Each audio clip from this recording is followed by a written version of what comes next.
Good morning friends. आज मेरी mini garden में मिनी ब्लॉग्स आपको स्वागत है।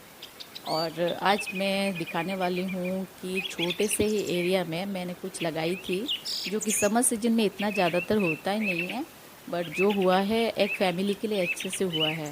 मतलब हाँ, 2-3 दिन में एक बार निकलता है ये वाला फ्रूट्स नहीं, वेजिटेबल्स है।